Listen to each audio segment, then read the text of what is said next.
아 글쎄 안 들려 들을 뉴스 없어 아무 뉴스도 귀에 들어오지 않아 듣고 또 들어도 들을 뉴스 없어 만든 게 이 프로야 이동영의 뉴스 정면 승부.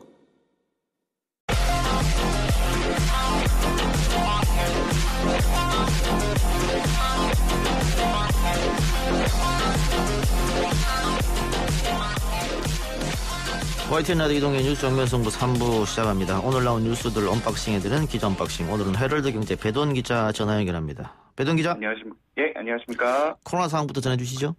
예, 중앙방역대책본부에 따르면 오늘 0시 기준 코로나19 신규 확진자는 926명 늘어서 누적 5591명이 됐습니다. 지난 15일 이후에 엿새 만에 세 자릿수로 내려온 거긴 한데 이제는 다들 아시다시피 이게 평일 대비 검사 건수가 줄어든 영향에 따른 것이라서 확산세가 꺾였다고 보기는 어렵습니다. 방역당국과 전문가들은 하루 확진자가 2,000명까지도 나올 수 있는 위기 상황이라고 경고를 하고 있고요. 특히 어제 하루 사망자가 24명으로 사상 최다를 기록했는데 신규 확진자 수 외에도 다른 지표들도 속속 악화하고 있는 상황입니다. 확진자가 나온 지역을 보면은 서울이 327명, 경기가 237명, 인천 85명 등 수도권이 649명이었고 비수도권에서도 세종을 제외한 전국 16개 시도에서 모두 확진자가 나왔습니다. 주요 감염 사례를 보면은 교정시설을 비롯해서 학원, 골프장, 지역과 장소를 가리지 않았는데요. 일단은 서울 송파구 동부구치소와 관련해 어제 188명이 추가로 양성 판정을 받아서 현재까지 총 215명이 확진됐고 의정부시의 한 학원에서는 16명이 양성 판정을 받았습니다. 또 포천시의 한 골프장과 관련해서도 총 15명이 확진돼서 역학조사가 진행 중에 있습니다. 예.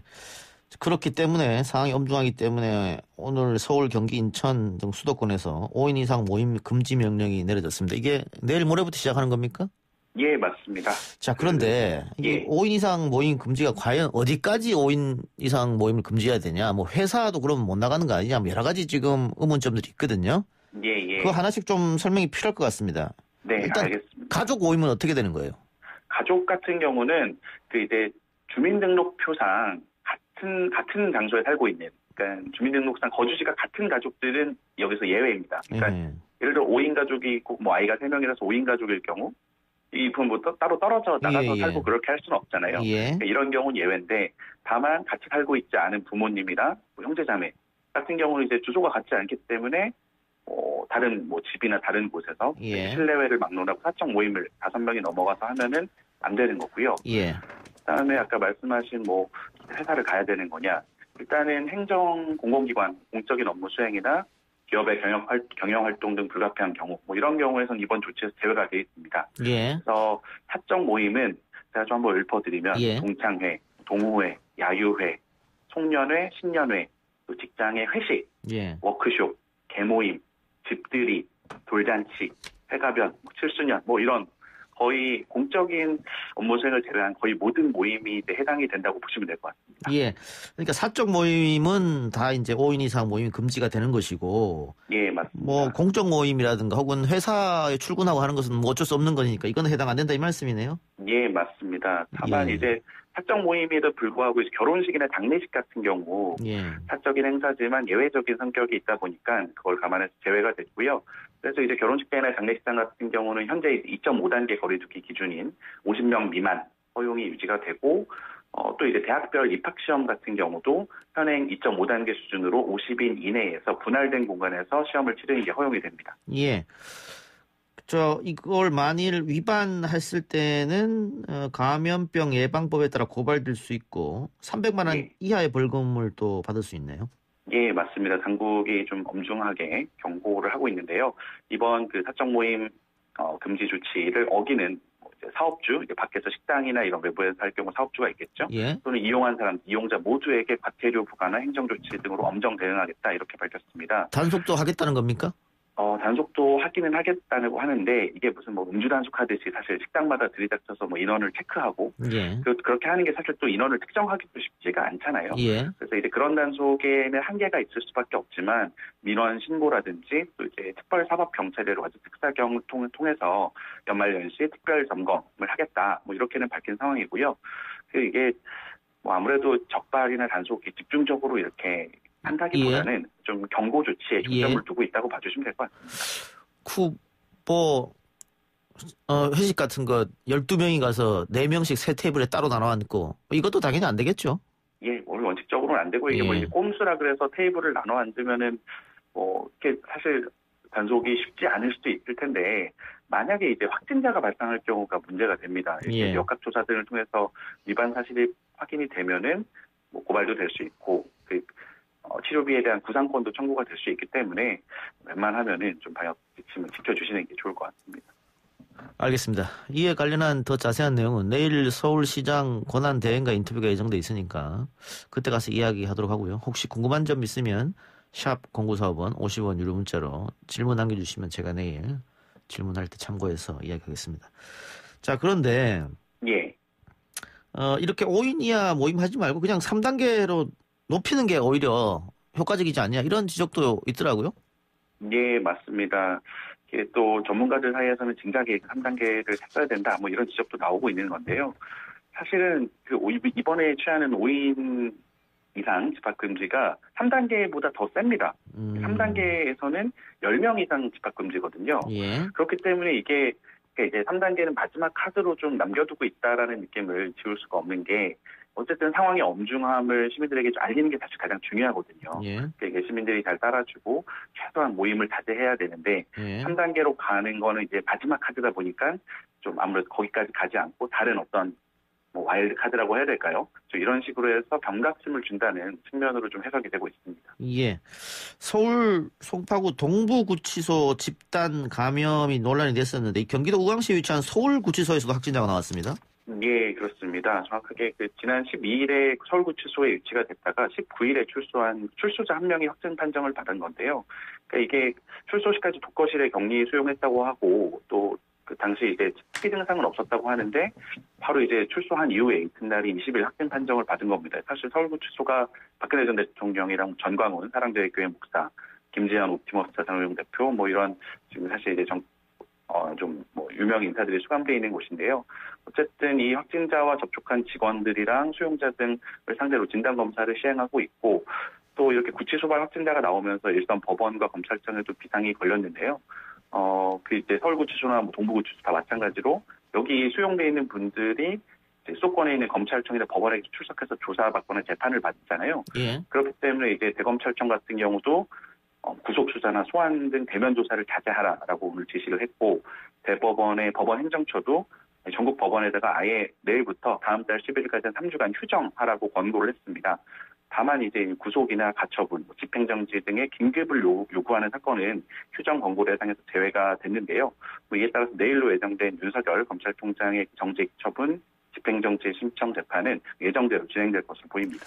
하나만 더 해보죠. 정부가 아스트라제네카의 백신이 내년 2, 3월에는 들어온다고 재차 확인을 했습니다. 예, 그렇습니다. 아스트라제네카는 이제 우리 정부가 지금까지 백신 선구매 계약을 공식적으로 체결 완료한 유일한 제약사인데요.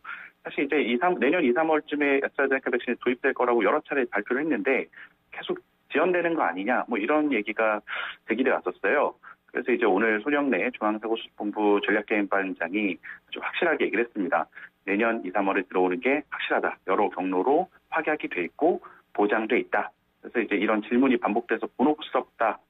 진행 과정에 대해서 신뢰를 해달라고 거듭 당부를 했고요. 또 이제 아스트라제네카 1,000만 명분 외에도 화이자랑 모더나 같은 경우도 각각 1,000만 명분인데 내년 1월에 계약을 완료할 방침으로 오늘도 확인이 됐고요.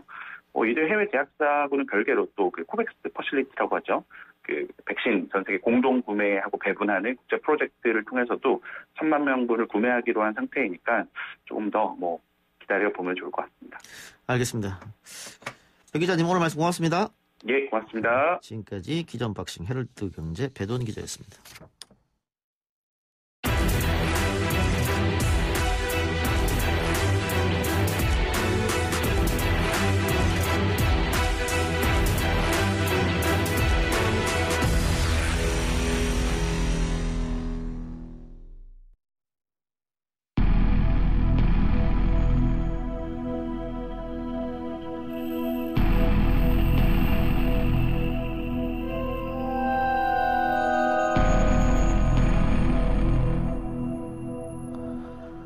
3부 사건 처리반, 영화보다 더 영화 같은 현실 뉴스들을 파헤쳐보는 시간입니다. 뉴스 정면 승부의 사건 처리반장 배상훈 프로파일러, 그리고 사건 처리반은 MC 장원. 오늘은 전화로 두 분 연결합니다. 두 분 나와 계십니까? 안녕하세요. 네, 안녕하세요. 반갑습니다. 예. 자, 코로나19 사태 극복을 위해 방역 당국은 물론이고 많은 국민들이 본인의 삶에서 포기하고 있는 부분이 굉장히 많아졌습니다. 두 분도 스튜디오에 못 나오고 전화로 지금 연결하는 것도 바로 코로나19 때문이죠. 그런데 방역 당국 그리고 국민들을 힘 빠지게 하는 소식들이 종종 전해집니다. 오늘 그런 사건들 모아서 이야기해 볼까 하는데, 먼저 확진자가 도주해서 경찰이 쫓고 이런 사건이 있었다고요? MC 장원 씨? 네, 맞습니다. 네, 최근 37명의 집단 감염이 발생한 충북 음성 소망병원에서 확진을 받은 환자가 서울에 있는 병원으로 옮겨지던 도중에 도주하는 일이 벌어졌습니다. 확진자를 태운 구급차가 잠시 지하주차장에 대기하는 사이에 도망을 가버린 것인데요. CCTV를 확인하여 추적에 나선 경찰은 2시간 만에 충북 청주에서 확진자를 붙잡게 되었습니다. 예. 뭐 다행히도 붙잡았다고 합니다만은 그 사이에 또 누구를 만났을까, 또 접촉한 사람 없을까 걱정이 되는데, 결국은 뭐 이렇게 구급차가 잠시 대기한 사이에 도망을 쳤다고 하면 관리에 허점이 있었던 거 아닌가, 뭐 이런 이야기가 나올 수밖에 없을 것 같은데요. 예, 근데 이제 사실 이게 구급차에 한 명씩 태워서 순차적으로 들어가는 상황이어야 되기 때문에 예. 인원이 많이 필요하거든요. 근데 지금 이제 구급차가 동원될 수 있는 상황이 많이 좀 어려운 상황이라서 예. 아마 지하에 대기하는 상황에서 그걸 또 감시하려고 하면은 2-3명이 필요한데, 이 상황에서 이제 환자께서 다른 판매를 파는 사이에 도망가신 것 같습니다. 예. 그러니까 이것 좀 애매합니다. 관리상의 허점이라고 보기도 애매하고, 왜냐하면 인원이 필요하긴 한데 그렇게까지 생각할 줄은 몰랐을 수 있을 것 같습니다. 예. 근데 그 정신질환을 앓고 있다고 하던데, 예. 그 도주한 심리 상태는 글쎄 어떤 걸까요? 일단은 그 환경이 바뀌면요, 예. 굉장히 당황하게 됩니다. 이 환자들은. 예. 당황하니까 자기가 있던 그 병실로 돌아가고자 하는 그런 회귀 본능 같은 것이 있어갖고, 예. 가려고 그냥 나간 거죠. 예. 그러니까 이제 근데 이분들이 지금 정신적으로 문제가 있는 분들이 많이 분이라서 이런 분이 참 어려운 것 같습니다. 예. 그 정신적으로 또 질환을 앓고 있기 때문에 나중에 처벌할 때도 좀 문제가 있지 않을까 그런 생각도 들긴 합니다만은, 그 장원 씨 어떻습니까? 이분이 다른 사람과 접촉하진 않았습니까? 도주 과정에서? 네, 일단 어떻게 잡히게 된 건지 그 과정을 좀 예. 설명을 드려야 될 것 같은데요. 예. 이 정신과 치료를 받고 있던 확진자가 환자복을 입고 횡설수설하는 행동을 이상하게 여긴 이 택시 기사님께서 청주경찰서 이 분평 지구대로 택시를 이동해서 이게 잡히게 된 것입니다. 예. A 씨를 태우고 청주로 이동한 택시 기사를 비롯해서 이 접촉자를 일단 확인해서 진단 검사를 시행할 계획이고요. 또 A 씨는 이 밖에 택시 안에 머무르긴 했지만 택시 기사가 이 지구대 안으로 출입한 점을 고려해서 이 분평 지구대를 폐쇄하고 시설 전체를 소독했다고 합니다. 예, 일단 그러면 뭐 가깝게 접촉한 사람은 택시 기사밖에 없다 이렇게 볼 수 있겠네요. 네, 그렇습니다. 알겠습니다. 또 다른 사건에 대해서 좀 이야기를 해볼 텐데요.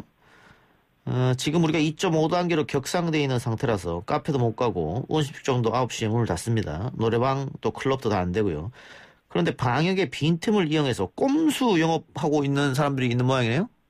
네, 이 부산지방경찰청이 지난 17일부터 20일까지 업소 747곳을 대상으로 집중 점검을 벌였는데요. 그중에서 유흥주점과 PC방이 적발이 됐습니다. 코로나 방역 지침을 무시하고 문을 잠근 채 영업을 한 것인데요. 그뿐만이 아니라 이 대형 클럽과는 달리 일반 음식점으로 구분되는 작은 술집들이 영업 금지 시간을 피해서 이 문을 닫고 새벽까지 클럽처럼 꼼수 영업을 일삼고 있기도 했습니다. 그리고 음식점이나 술집에 사람이 모일 수 없게 되자 이 파티룸으로 젊은 층들이 몰리게 되기도 했고요. 그곳에서 몇 명씩 모여서 술을 마시는 경우가 허다했다라고 하고요. 일부 룸사롱 같은 경우는 근처에 있는 호텔과 결탁을 해서 손님들을 호텔 룸으로 보내고 접객원들도 호텔로 보내서 영업을 하는 경우들이 있었다고 합니다. 네, 이렇게 불법으로 영업을 하면 뭐 방역 수칙이 지켜지고 있다고는 전혀 볼 수가 없기 때문에 더 위험할 것 같은데요, 교수님? 예, 기본적으로 이제 환기가 안 되죠. 당연히 좁은 방에서 술을 마시는 상황이기 때문에. 문을 잠궈놓고 하니까. 그죠. 완전히 뭐 환기도 안 되는 상황이고 또 불도 꺼놓고 있기 때문에 접촉은 말할 것도 없으니까 예. 이거는 거의 뭐 100%라고 볼 수밖에 없습니다. 예. 이거를 뭐 국민들 뭐 개개인의 양심에 맡기기는 좀 어려울 것 같고 그래서 아마 경찰도 이렇게 집중 단속을 벌이고 있는 것 같습니다. 그런데 학원가에서도 변칙 영업이 등장했다고 하던데 어떤 식으로 영업을 하고 있는 겁니까? 네, 일단 학원 영업이 중단이 되자 이 선생님들이 개인적으로 이 학생들과 대면 수업을 진행하고 있었던 것인데요. 근처에 스터디 카페나 빵집 혹은 이 방을 하나 마련을 해서 그 안에서 일부 대면 수업이 진행이 되고 있었습니다. 학부형들 같은 경우는 기말고사가 코앞이기 때문에 안 보일 수 없었다. 학원이나 좀 풀어줘야 되는 거 아니냐라는 의견들이 나오고 있습니다. 근데 이게 경찰 인력도 문제고 방역 당국도 인력이 문제이기 때문에 이게 적발을 또 단속을 꾸준히 한다는 것도 쉽지 않을 것 같은데. 예. 지금 뭐 부산청 쪽에서는 아니고 여러 가지 경찰청에서는 첩보를 받아갖고 예. 핀셋으로 접근하는데 이게 아하. 이렇게 해서는 잘 안 되거든요. 예. 대규모의 인원이 또 동원되면은 그 자체도 위험하고 예. 그렇기 때문에 이건 사실은 시민의식이 적극적으로 봐야 될 것 같습니다. 예, 알겠습니다. 다음 사건으로 넘어가 보죠. 이용구 법무부 차관이 택시 기사를 폭행했다. 지난달에 있었던 일이라고 하는데. 그러니까 변호사 시절 이야기입니다, 일단. 네, 맞습니다. 이 차관은 변호사로 재직하던 지난달 6일 밤이었습니다. 늦은 시간에 이 서초구 아파트 자택 앞에서 택시기사가 술에 취한 자신을 깨우자 그의 멱살을 잡아 폭행하고도 입건되지 않아 논란이 됐다라는 것인데요.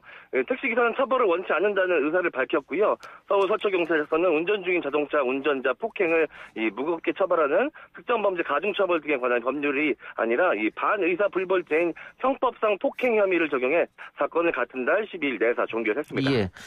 그 폭행당한 택시기사분이 처벌을 원치 않는다고 얘기했고, 경찰은 아마 택시가 운행 중이 아니고, 이게 정차나 주차했을 때 일어난 일이기 때문에 이거는 뭐 특가법 적용이 안 된다. 이렇게 본 것 같은데. 근데 어떤 부분에서 봐주기 논란이 일어나는 겁니까? 2015년 기준으로 해서 이 특가법이 개정이 되는데, 예. 운행 중이라는 개념 때문에 그렇습니다. 운행 중이라는 것이, 그러니까 운전 중이 아니라, 그러니까 정차했을 때도 약간 정차했을 때도 운행 중으로 본다라고 한 판례가 있고 예. 또 근데 이 판례에 따라서는 여러 가지 해석이 또 다르게 있는데 예. 경찰에서는 조금 적극적으로 봐준 것이 아니냐라고 예. 하는 것과 입건을 왜 안 시켰느냐 예. 입건도 시켰어요. 이게 두 가지 면에서 지금 논란이 되는 것 같습니다. 근데 이게 뭐 폭행이 그 멱살을 잡았다는 거지 않습니까? 예, 그렇죠. 그러니까 택시 기사분이 이 차관을 태우고 변호사 시절에 아파트에 도착해서 이제 도착했으니까 일어나라 그랬는데 깨웠다고 멱살을 잡았다는 건데 교수님 봤을 때 어떻게 이걸 운행 중이라고 봐야 될까요? 아니면은 정차 중이라고 봐야 될까요? 어떻게 봐야 될까요? 이게 논란이 있는 거는 그 공간이 이 도로가 아니라 예. 아파트 안쪽이라고 하면 어떤 다른 위험 요소가 있을 수가 없는 상황이라고 하면은 주차장이라고 한다면 운행 중이라는 예. 것도 사실은 좀 해석의 여지가 있을 수 있는 운행 중이 아닐 수 있다는 거고 예. 지금 이 상황이 기사가 완전히 이제 정지한 다음에 깨우려고 하면 뒤로 가서 이렇게 깨워야 되지 않습니까? 예. 그러면 운행 중으로 안 볼 수도 있거든요. 그러니까 경찰의 입장에서는 그거를 꼭 운행 중으로 볼 필요가 있느냐? 예. 라고 해석할 수도 있는 거. 이게 무조건 뭐 그 사람이 뭐 고위직이라서 봐줬다는 것보다는 예. 상황을 봐서 경찰은 판단했을 수도 있다는 생각이 저는 생각이 듭니다. 그럼 문제는 운행 중이었느냐 정차였느냐 이것만 뭐 어떻게 결정하면은 답은 나오는 거네요. 그렇죠. 사실은 그거 되게 단순한 논리인데. 예. 근데 이거 가지고 이제 조금 더 이걸 논란을 좀 확대하고 싶은 분도 있는 거고 또 뭐 여러 가지 판례에 따라 다르게 보고 싶은 분도 있으니까.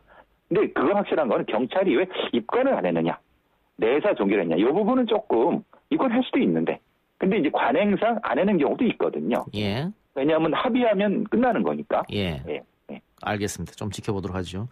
가수 보아 씨가 졸피뎀 밀반입 혐의로 검찰 조사를 받고 있다고 하던데요.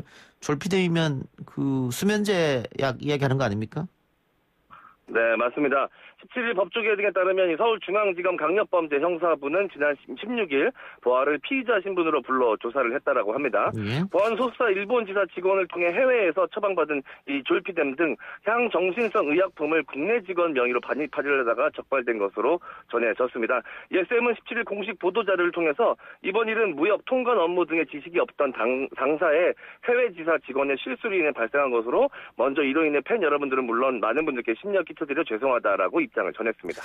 자, 우리나라에서도 졸피뎀은 처방전을 받으면은 약을 받을 수 있는데 왜 일본에서 가지고 왔을까요? 어떻게 보십니까, 배상훈 교수님? 예, 근데 이것은 보아 씨가 일본에서 활동을 했었고 예. 거기에 이제 근거도 있기 때문에 거기서 아는 사람이 원래 거기서 처방받은 것을 보내주는 과정에서 논란이 생겼다는 것이 SM 측의 이제 주장이고, 예. 그냥 그럴 수도 있을 것 같습니다. 근데 이제 문제는 좀 더 꼼꼼했어야 된다. 왜냐하면 아무리 일본에서 여러 가지 약이 있다 하더라도 그건 다시 한국에서 문제가 될 수 있거든요. 합법적이라 하더라도. 예. 그 부분이 사실은 좀 꼼꼼하지 못한데 그게 어떤 의도가 있느냐. 그러니까 여태까지 연예인들이 이런 방식으로 들여오지 않았느냐라고 하는 의혹과 연결돼서 논란이 증폭되는 거죠. 알겠습니다. 오늘 코너 속의 코너 미세 사건 처리반은 시간 관계상 다음 주로 미뤄야 될 것 같고요. 이 부분을 조금 더 살펴보죠. 그런데 교수님, 이 졸피뎀이 문제는 뭐 이게 처방전이 있으면 당연히 처방받을 수 있습니다만은 과다 복용하면 문제가 생기고 부작용이 좀 심각하다고 하던데 어떤 부작용이 있을까요? 부작용 같은 경우는 사실은 여러 가지 정신적인, 그러니까 일종의 이걸 많이 먹게 되면은 극단적인 형태의 우울증이라 이런 것과 연관이 될 수 있는 부분인 거죠. 예. 일종의 이것이 향정신성 의약품이기 때문에 그런 효과가 있을 수 있기 때문에 이런 쪽으로 쓰지 않았는가라고 하는 의심이 있을 수 있는 거죠, 말하자면. 그러니까 뭐 과다 복용을 하면 뭐 환각이나 이런 어떤 효과도 있는 겁니까 그러면은? 그거 연결돼서 같이 쓸 수 있는. 예. 예. 이것만 가지고는 사실 이렇게 크지 않고 다른 게 훨씬 더 좋은 게 있는데. 예. 효과가 좋은 게 있는데 이것만 가지고는 그렇게 안 되거든요. 그 연예인들이 많이 처방받는다고 하더라고요. MC 장원 씨도 연예인 아닙니까? 네. 저는 뭐 연예인이긴 하는데 어디서든 머리만 대면 잘 자는 성격이기 때문에 예. 특별히 뭐 약이 필요 없습니다. 예. 그 주변에 동료들이 뭐 처방받아서 복용한다는 얘기 많이 들었을 텐데. 네. 그 역시 연예인이란 특수 직업 때문에 그런 겁니까? 네, 아무래도 이제 스케줄이 일정치 못하고 이제 스케줄이 바쁜 연예인 경우 그리고 해외 스케줄이 많은 경우 아무래도 이제 밤낮이 바뀌는 경우가 많기 때문에 수면에 장애를 겪는 이 연예인들이 굉장히 많이 있습니다. 그런 경우 이제 처방을 받아서 약을 먹기도 하는데 이게 또 그 나라마다 또 처방되는 약의 성분이 다르기 때문에 뭐 일본에서 활동할 경우 처방을 받아서 먹은 약은 내 몸에 부작용이 없었는데 다른 지역에서 받은 약은 부작용이 좀 있는 경우들이 있어서 그때의 기억을 떠올려서 그 나라에서 이제 처방전을 받아 먹었던 약을 한국으로 들여오다가 문제가 생기는 경우들이 종종 있었습니다. 자, 그럼 배 교수님, 지금까지 우편으로 뭐 대마초나 마약을 공수받은 사람 또 체포된 사람, 그로 인해 처벌받은 사람이 있었지 않습니까? 이번에 이 부분은 어떻게 처벌이 가능합니까? 어떤 게 문제가 될까요? 가수 보아 씨 같은 경우. 문제는 이제 이것이 주요 동기가 뭐냐? 그러니까 의도가 단순 실수냐? 아니면은 이것이 어떤 의도를 가지고 과거에 이걸 보낸 사람이 그런 전력이 있었는지 이런 걸 종합적으로 봐야 되거든요.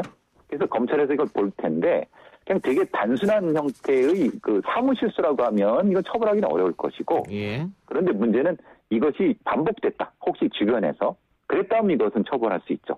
근데 물론 법상 위반한 건 맞습니다. 근데 예. 이걸 꼭 적용을 엄격히 해야 될 것인가 또 다른 문제되죠. 알겠습니다. 두 분 말씀 오늘 여기까지 듣겠습니다. 고맙습니다. 감사합니다. 감사합니다. 지금까지 사건 처리반 배상훈 프로파일러 그리고 MC 장원 두 사람이었습니다.